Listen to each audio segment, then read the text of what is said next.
All right, number 20. Let's put the equation in slope-intercept form. That means we need to get it to y equals something x plus something. We need to get the y by itself. Now, again, we would say slope-intercept form. Please note the real way math people would say it is y equals mx plus b, where m is the slope, b is your y-intercept. The key is we want to get y by itself. So what are we going to do here? Well, let's move the x over to the other side. The only way to ever move a variable or move anybody is to add it or subtract it. Dividing just shrinks or expands things. That's what dividing and multiplying do. They just sort of expand or shrink. Adding and subtracting are what move pieces. And we need to move that x. So we get y equals, we need the x to come first. So it's opposite of x plus 9. Boom. There we go. Notice this is really a 1 there. So we have a slope of -1. Y-intercept of 9, but this is the equation in slope-intercept form. Next one, we need to move the x over. That's how we're always going to start these. So let's subtract 2x from both sides. I get the opposite of y equals, put the x first, then the number. I can't have that negative. Remember, I don't want to know what an opposite of y is. I want to know what y is.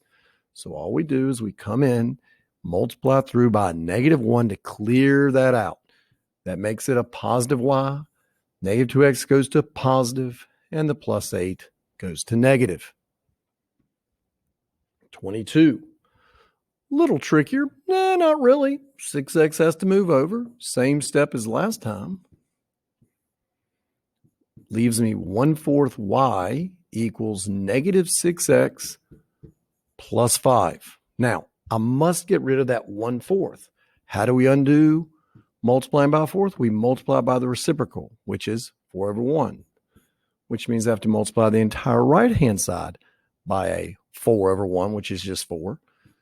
Everybody crosses out here. We just left with y, which is what we wanted.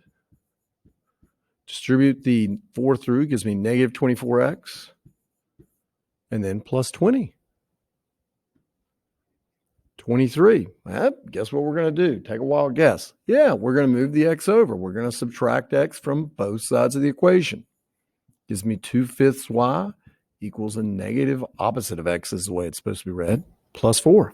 What do I do now? Well, must get rid of this. Now, that's a little trickier. I'm going to have to multiply by its reciprocal, 5/2, which means I have to multiply this entire side here by 5/2. Well, everybody crosses out. You get 10/10, which is 1y. Here, 5/2 times that is -5/2 x.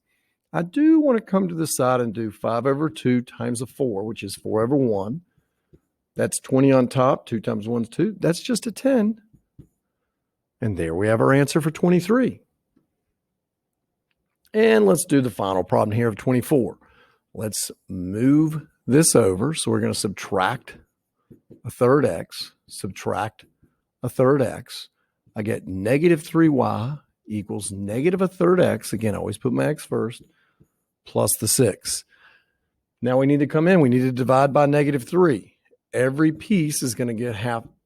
Every piece is going to need to be divided by -3. Goes away, y. That's easy. 6 divided by -3 is a -2. This is our hard part. Well, it's -1/3 divided by -3, which is really -3/1. How do we divide fractions? Well, we talked about that. We change the division to multiplication, and we flip just the bottom fella. So 3/1 becomes 1/3. Now, do know a negative times a negative is positive. So we're going to get a positive 1/9 here. So a positive 1/9 x. So y equals 1/9 x, meaning the slope is a 9th, minus 2. The y-intercept is -2.